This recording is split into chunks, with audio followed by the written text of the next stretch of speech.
कि इस age group के लिए क्या टॉपिक होना चाहिए? So I used to think what I have done and what I have to do, but I'm not doing anything. So I want to know the answer. मतलब हम सोचते रहते हैं, करते कुछ नहीं है। तो करें कैसे? करना किसको है? एक मिनट, करना किसको है? तो करते क्यों नहीं हो? आप क्या चाहते हो? मैं आकर के बोलूं कि करो करो करो करो? अरे भाई, मैं कौन होता हूँ बोलने वाला? कंसंट्रेशन नहीं बन पाता है किसी भी चीज में, करना भी चाहते हो भी पाता है, फिर भी क्या होता है सर, हम कर नहीं पा रहे हैं उस चीज को। आप कह रहे हो कंसंट्रेशन नहीं बन पाता है, क्यों नहीं बन पाता है? हमारा फोकस एक काम पे क्यों नहीं रह पाता? Yes sir. हाँ, नहीं क्यों नहीं रह पाता, मैं पूछ रहा हूँ। नॉट यस सर, क्यों नहीं रह पाता है? बताओ, आंसर दो। सर डिस्ट्रैक्शन सबसे बड़ी चीज़ है इसमें। लाइक जैसे मैं कभी पढ़ता हूँ तो बीच में मुझे आ जाता है कि भाई दोस्त का फ़ोन आता है, चल भाई पबजी खेलते हैं। तो सर उस टाइम पे डिस्ट्रैक्शन यहाँ जाता है कि पबजी में आगे करना है। हाँ। तो सर माइंड अपना एक कांस्टेंट नहीं है। मैं वही चाह रहा हूँ कि आज होना चाहिए कंसिस्टेंसी के ऊपर, कि हमारा माइंड कांस्टेंट कैसे रहे? हाँ, दैट इज द चैलेंज। और ये Yeah. सबका चैलेंज है, Yes. किसी एक का तो नहीं। यस और नो? हाँ, कितने चाहते हैं यही हो आज के सेशन का टॉपिक? अरे वाह, लोगों ने खुल के हाथ ऊपर किया है। वहाँ जैसे एक लड़के ने हाथ ऊपर किया, वहाँ मैंने देखा एक साथ वाली लड़की फड़फड़ा रही थी। अरे भैया, लगा के आया करो, फुसफुस सस्ता सा आता है। हाँ, आप जो कह रहे हो वो ये है कि डिस्ट्रैक्ट हो जाते हैं। हाँ। एक बात बताओ, मैं इसी पॉइंट को आगे बढ़ाता हूँ। कोई आपकी फैमिली में है जो आपको सबसे ज्यादा प्यारा है, या इस पूरी दुनिया में जो सबसे ज्यादा प्यारा है, मान लो उनको कोई हेल्थ की प्रॉब्लम हुई और उनको हॉस्पिटल लेकर के जाना है। उस वक्त अगर दोस्त का फोन आया, पबजी खेलते हैं तो? उस टाइम गोल तो ऑब्वियसली अपना फैमिली होगा ना। हाँ, कोई किसी तरह की डिस्ट्रैक्शन नहीं, किसी तरह का माइंड डाइवर्ट, ये वो, या माइंड सिर्फ एक ही जगह पे फोकस्ड होगा? तो एक जगह पे डिस्ट्रैक्शन है, एक जगह पे नहीं है। ऐसा क्यों हो रहा है? प्रायोरिटी वर्ड भी उस टाइम माइंड में नहीं आ रहा होता है। हाँ, उस टाइम माइंड में क्या चल रहा होता है? बस ये ही करना है। और कहीं पे ट्रैफिक जैम है, हम लेकर के उनको जा रहे हैं हॉस्पिटल, और रास्ते में ट्रैफिक जैम है, क्या करोगे? मतलब कोई और रास्ता पकड़ोगे? तो आंसर मिला आपको कि distraction is not a problem, क्योंकि डिस्ट्रैक्शन तो वहां पर भी है। प्रायोरिटीज रखनी है अपनी। नहीं, नॉट जस्ट प्रायोरिटीज। ध्यान से समझो, वो जो गोल है, गोल आपका क्या है कि जल्दी से जल्दी वहां पर पहुंचना है, वो आपके लिए एक्चुअल में इंपॉर्टेंट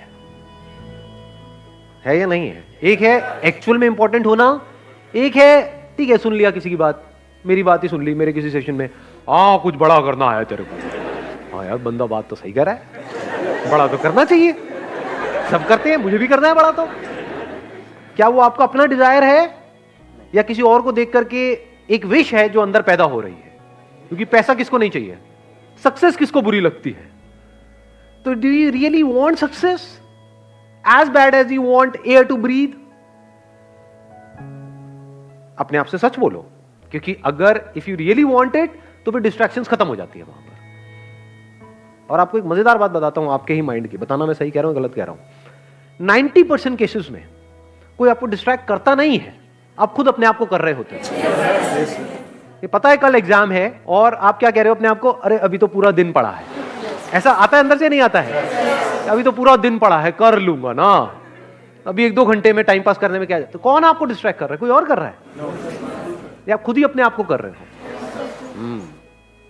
तो डिस्ट्रैक्शंस बाहर नहीं है, आपके खुद के अंदर है, क्योंकि प्रायोरिटी सेट नहीं है, क्योंकि पढ़ाई का आपका अपना डिजायर नहीं है। तो वो डिजायर हमारे खुद के अंदर से होना चाहिए।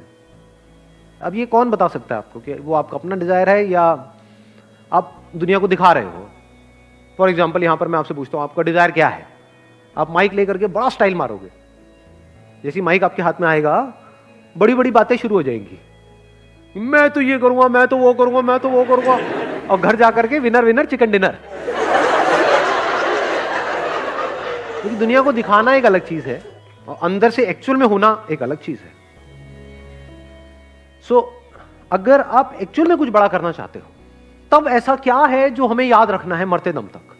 ऐसी कौन सी क्वालिटी हमको चाहिए अपने अंदर जिसके बिना एक्चुअल में हम कुछ बड़ा नहीं कर सकते? कंसिस्टेंसी।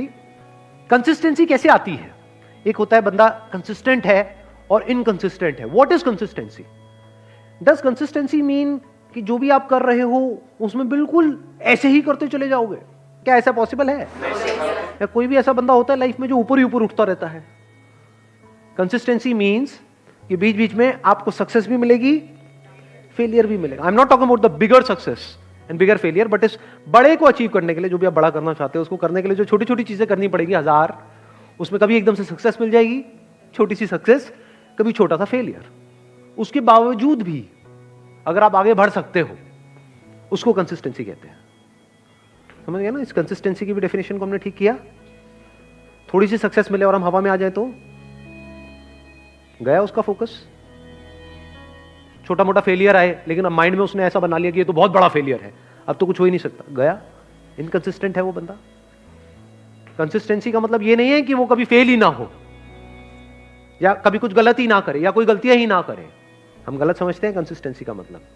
जो भी आप अचीव करना चाहते हो उसके लिए आपकी लाइफ में कुछ अच्छे दिन भी आएंगे, बहुत, जब कुछ बहुत अच्छे से हो रहा होगा, सब कुछ अच्छे से काम हो रहा होगा उस गोल को अचीव करने के लिए। कुछ खराब दिन भी आएंगे जब कुछ भी नहीं हो रहा होगा, सब कुछ ही गलत हो रहा होगा।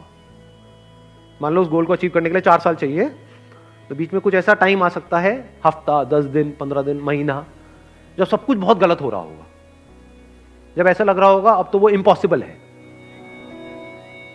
बड़ा अचीव करना तो दूर की बात है, बड़ा सोचने तक से डर लग रहा होगा। उसके बाद आप क्या करोगे? क्या आप टिके रहोगे अपने गोल पे या छोड़ दोगे?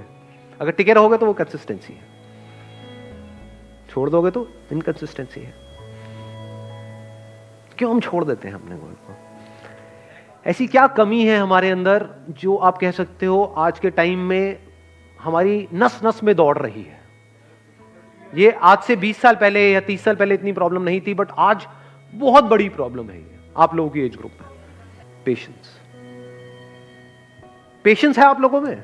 अपने आप से सच बोलो, या इम्पेशेंट हो? सब कुछ जल्दी चाहिए। ये है वो सबसे बड़ी क्वालिटी अगर लाइफ में एक्चुअल में कुछ बड़ा करना चाहते हो तो।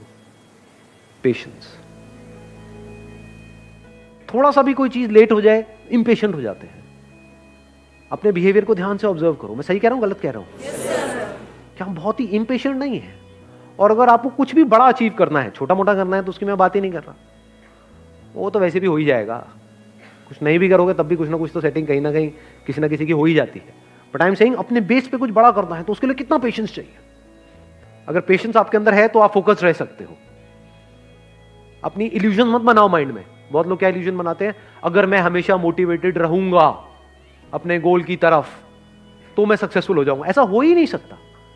मैंने अपने पता नहीं कितने अलग अलग सेशंस में ये इस क्वेश्चन का आंसर दिया है। हर सेशन में मेरे से कोई ना कोई आकर के जरूर पूछता है कि सर हमेशा मोटिवेटेड कैसे रहें। अरे भाई मैं ही नहीं रहता, मैं तेरे को क्या जवाब दूं? आप बीमार हो मान लो, मतलब यू आर इल और कुछ हिलने का भी मन नहीं कर रहा है बेड से, पड़े हुए हो, अब वहां पे क्या मोटिवेटेड हो जाओगे? पड़े हो तो पड़े हो ना 2-3 दिन के लिए। वहां पर क्या चाहिए? मोटिवेशन चाहिए? क्या चाहिए वहां पर? पेशेंस चाहिए। टेम्पररी है, कोई बात। मान लो आपको कोई एक्सीडेंट हो गया, हॉस्पिटल में पड़े हो 1 महीने के लिए, तो वहां पे क्या चाहिए? मोटिवेशन चाहिए? पेशेंस चाहिए। हो जाएगा, ठीक हो जाएगा। तो मैंने बोल तो दिया है पेशेंस, बट पेशेंस आएगा कैसे? हमारी हैबिट तो कुछ और ही है। क्या इतना पेशेंस है कि कई सालों तक और कई बार पूरी जिंदगी कुछ बड़ा करने के लिए आप उस गोल पे फोकस्ड रहो? कितना पेशेंस चाहिए इसके लिए? पेशेंस से क्या मिलता है? आपका माइंड बीच में आ जाता है। अब ना आप डिप्रेस्ड हो, डिप्रेशन का मतलब पेशेंस नहीं है। लेजीनेस का मतलब आप लेजी नहीं हो, you are patiently waiting for things to happen, you are patiently waiting for the right opportunity, you are patiently waiting for the right time. तो आपका माइंड इस जगह पर है, ना यहां है ना यहां है। यह बड़ी कमाल की स्टेट है, क्योंकि जब आप इस जगह पर होते हो, ये पेशेंस वाली स्टेट में होते हो, आप किसी भी प्रॉब्लम का सॉल्यूशन निकाल सकते हो। With patience you can find answers to such problems जो देखने में लग रही होती है कि ये तो इम्पॉसिबल है यहां से बाहर निकलना। तो with patience you can overcome anger. कभी करके देखना, प्रैक्टिकली बताता हूं, मैं ये सब करता हूं इसलिए आप लोगों को बता रहा हूं। कभी बहुत गुस्सा आ जाता है लाइफ में, किसी बंदे के ऊपर, बंदी के ऊपर आता है, नहीं आता है? हद से ज्यादा गुस्सा। वो घर वालों पे भी आ सकता है, पड़ोसी पे भी आ सकता है, अपने गर्लफ्रेंड बॉयफ्रेंड पे आ सकता है। कहीं बहुत ज्यादा गुस्सा जब आ जाए तो क्या करें? अब जितना आप उसके पर्सन के बारे में सोचते रहोगे तो जो हुआ वो याद आता रहेगा। जितना उसको रिपीट करते रहोगे गुस्सा बढ़ता जाएगा, हार्ट बीट तेज होती चली जाएगी, कुछ करने का मन करेगा। ऐसा होता है, नहीं होता है? वो गुस्सा बाहर निकलने के लिए तड़पेगा, उस वक्त क्या करो, गुरु मंत्र देता हूं आप लोगों को। रात को सोने से पहले मन में सिर्फ ये बोलना शुरू कर दो, पेशेंस पेशेंस पेशेंस पेशेंस, जब तक नींद ना आ जाए। सुबह उठोगे सब सही होगा।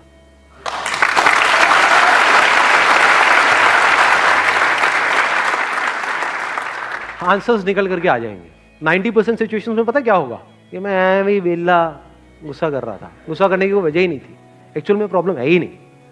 90% केसेस में प्रॉब्लम होती नहीं है, मिसअंडरस्टैंडिंग्स होती है। क्योंकि अगर एक्चुअल में प्रॉब्लम होती तो आप और वो जो बंदा है वो अलग हो जाते। 2-4 दिन बाद सब नॉर्मल कैसे हो जाता है? कभी सोचा है ये सब बातों के बारे में? फॉर एग्जाम्पल, आपकी और आपके माँ बाप की कोई बहुत बड़ी लड़ाई हो गई, 2-3 दिन तक तो ऐसा लग रहा है कि अब तो पता नहीं क्या होने वाला है। उसके 3 दिन बाद क्या होता है? हैप्पी बर्थडे बेटा, ले केक खा ले। सब सही नहीं हो जाता एकदम से। इसका मतलब क्या था? एक्चुअल में कोई प्रॉब्लम थी ही नहीं। एक्चुअल में होती तो ठीक कैसे होती? समझे? छोटी मोटी मिसअंडरस्टैंडिंग्स थी। आपने कुछ समझा, उन्होंने कुछ समझा, थोड़ा समझने में कमी थी।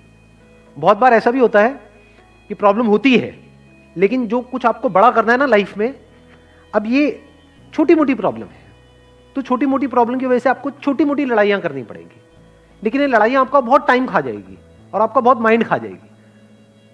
तो आप कहते हो छोड़ यार, मेरे को इन छोटी मोटी लड़ाइयों में पड़ना ही नहीं है। लड़ाई भी चूज करनी होती है जी, विद पेशेंस, क्योंकि जिससे लड़ोगे उसी लेवल पे आप आ जाओगे। कहते हैं never fight with a pig, you will get dirty and the pig will love it. तो हर एक से नहीं लड़ना होता है। लड़ना ही है तो किसी बड़े गोल को अचीव करने के लिए लड़ो ना। लड़ना ही है तो अपने आप से लड़ो ना, दम है तो। जो घटिया लोग होते हैं वो अपने से कमजोरों से लड़ते हैं, और जो बेवकूफ लोग होते हैं वो अपने से ताकतवर लोगों से लड़ने लग जाते हैं। जो समझदार लोग होते हैं वो किसी से नहीं लड़ते हैं। मैं आपको एक और मजेदार बात बताता हूं। ये पेशेंस आता कहां से है? ये समझदारी से आता है। समझदारी मतलब क्या? रियलिटी को एज इट इज देख लेना। क्या इस दुनिया में सब कुछ टेम्पररी है या नहीं है? ये कोई मेरा बिलीफ है या रियलिटी है? इस रियलिटी को देख लेना समझदारी है। इस समझदारी से पेशेंस आता है। मतलब क्या? बुरा फील हो रहा है, अब वहां पे अच्छा फील करने की जरूरत नहीं है, क्योंकि एक ऑपोजिट क्रिएट हो जाएगा। बुरा फील हो रहा है, होने दो, टेम्पररी है। देखता हूं मुझे कितना बुरा फील हो सकता है। मुझे कुछ ऐसा करना है कि आज पूरा दिन रोता ही रहूं, मतलब आंसू रुकने नहीं चाहिए। तो थोड़ी देर बाद क्या होगा? आप कोशिश करोगे बुरा फील करने की, होना बंद हो जाएगा। समझे यहां पे आपने क्या किया? उससे लड़े नहीं, क्योंकि जिससे लड़ोगे वो पावरफुल हो जाएगा। उसको खत्म करने के बारे में नहीं सोचना है। ये जो बुरा लगेगा, वो बुरा लगने वाली एक स्टेट है, उसको खत्म नहीं करना है, क्योंकि आप उसको खत्म कर नहीं सकते हो। जितना उसको खत्म करने की कोशिश करोगे और पावरफुल हो जाएगा। तो उसको रहने देना है। उसको ऐसे देखना है गेस्ट आ गया मेरे घर में, समझ गए ना? हाँ, जैसे डिजायर एक गेस्ट है, आया, आने दो, रहने दो, इट इज नेचुरल। सबके अंदर आते हैं सब तरह के डिजायर्स, सबके अंदर आते हैं सब तरह के थॉट्स, सबके अंदर आते हैं सब तरह की फीलिंग्स, सब तरह के इमोशंस, सब तरह के फियर्स। आने दो, रहने दो, let me observe it, let me see कि ये कब तक रहता है। समझ गए अब आप क्या कर रहे हो? खुद को कॉन्कर कर रहे हो। तो फिर क्या हुआ? वो आया, चला गया। ऐसे ही थोड़ी बहुत सक्सेस आई, चली गई, थोड़ा बहुत फेलियर आया, चला गया। But now you are consistent, because अब कुछ भी होता है जो दुनिया की नजर में बहुत बड़ा भी हो सकता है और बहुत ही छोटा भी हो सकता है, आपको कोई फर्क नहीं पड़ता। हैविंग सेड दैट, ऐसा नहीं है कि फर्क ही नहीं पड़ता है, फर्क पड़ता है इन द शॉर्ट टर्म। बिल्कुल ऐसा है जैसे अगर हाथ पे कुछ गर्म लगेगा तो हाथ जलेगा ना, बट अगर आपके अंदर पेशेंस है, ठीक है, जल गया, कितने दिन तक रहेगा? 2 दिन, 4 दिन, 5 हफ्ता, ठीक है, हफ्ता रहने दो। अब वहां पे आप रोने लग जाओ बैठ करके, तो गरम तो लगा लेकिन जला क्यों? तो पागल हो। और अभी आप हंस रहे हो, यही पागलपंती करते हो आप सुबह से रात तक। अरे भाई, ब्रेकअप होगा तो बुरा लगेगा ना। अब ये सवाल नहीं होना चाहिए वहां पे कि मुझे बुरा ना लगे। बुरा लगेगा। Once you are attached to somebody, किसी के साथ में आप emotionally, physically, mentally, psychologically attached हो, एकदम से अलग हो जाओ, अरे हवा टाइट। बिल्कुल ऐसा है जैसे किसी ने आपकी बॉडी का कोई पार्ट काट दिया है, तो उस वक्त क्या चाहिए? पेशेंस चाहिए. What you can do is, रात को सोने से पहले 5-10 मिनट के लिए, जब तक नींद ना आ जाए, patience patience patience patience patience. अब आप आराम से आ गए. अब अगले दिन जो भी आपको करना है, फॉर एग्जांपल किसी इंटरव्यू के लिए जाना है, तो अब उसके लिए तैयार हो. किसी एग्जामिनेशन के लिए जाना है, उसके लिए तैयार हो. कोई बहुत बड़ा दिन है, कोई बहुत बड़ी मीटिंग होने वाली है, कोई बहुत बड़ा कोलैबोरेशन होने वाला है, उसके लिए आप तैयार हो. कोई बहुत बड़ा ब्रेकअप होने वाला है, उसके लिए आप तैयार हो. ठीक है जी, you got the answer. Wish you all the very best. Thank you so much for coming.